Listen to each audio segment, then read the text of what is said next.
because I like working with athletes. So I really enjoy prolonging their kind of sporting life. I don't want them to have to stop exercising because of this injury. And I don't want them to have the mentality that, okay, like, you know, I've got bad knees, so I should protect it and my sporting career is over. However, there's this other population that I like to reach out to, who is the more kind of sedentary, more passive based.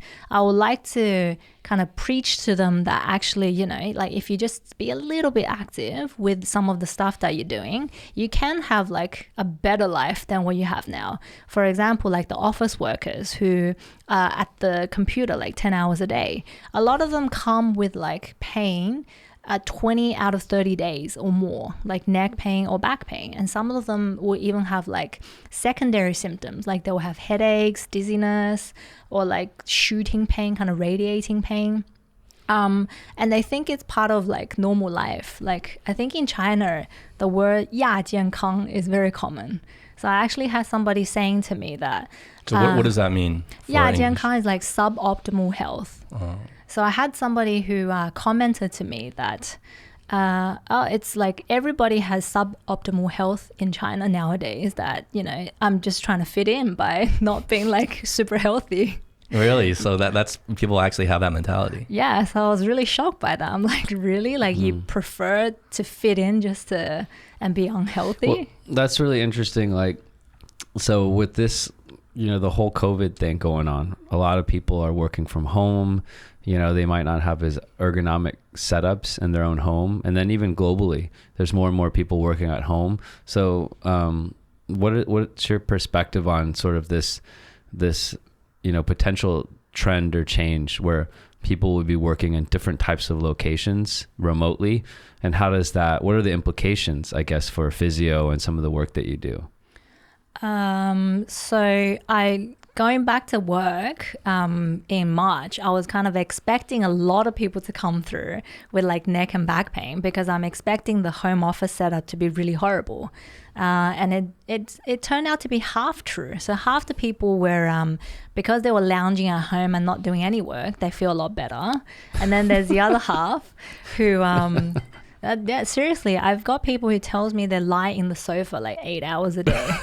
Well, were these people that were super active before the virus hit? So like they're getting kind of like time to like rest their body and recover? No, they're the ones who were like pretty sedentary to begin with. So, and then they, like, now that they can't go out, they're like lounging on the sofa or lounging on the bed like 10 hours a day. I'm so like, it's like really? less of a shock to their system because they were already sedentary, you know? Yeah. Whereas like the really active people before, now they have, like, maybe they're like indoors, they're taking it not as well. Surprisingly, they're taking it pretty well, because there's a lot of like workouts that you can do at home as well. Yeah, but the ones that's lounging at home like 10 hours a day, they're coming back to work and be like, oh, I'm super uncomfortable because I gotta go back to work again. And because all their muscles have atrophied from lying in bed all day, they're even more uncomfortable than before. So that's why they're coming back to see, or they're coming to see physio, because I've got a lot of new patients who's like never been to us before, suddenly needing therapy. So in China, like, what's the trends that you see in China in terms of, you know, people being sedentary or not sedentary? Like, are you seeing any interesting trends? And do you have any advice?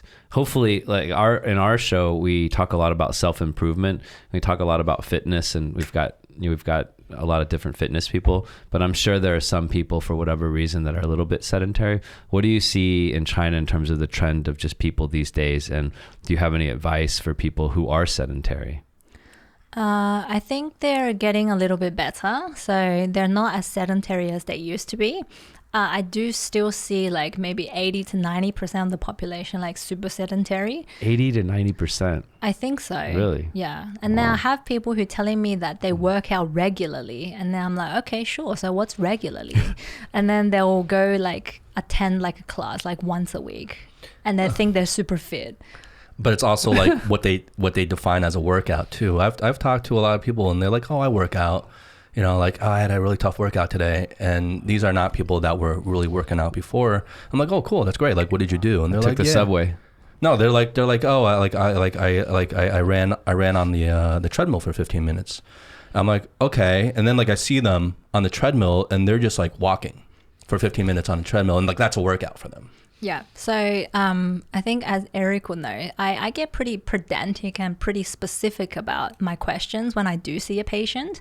So for example, I'll ask, do you work out? What do you do?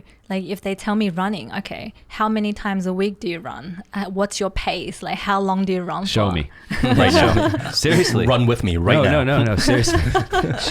she will take any of her patients, and like you have to go to the treadmill and you have to run. Yeah. And it's not for like 2 minutes. It's like 45 minutes. But it's necessary, 10 minutes. right? Because everyone has their own standards of like what qualifies as a workout. Yeah. And what qualifies as regular. Yeah. Right? So just as an example, like most of the males who work out a lot, if you break down their workout, they will never stretch and they hardly work out their lower body.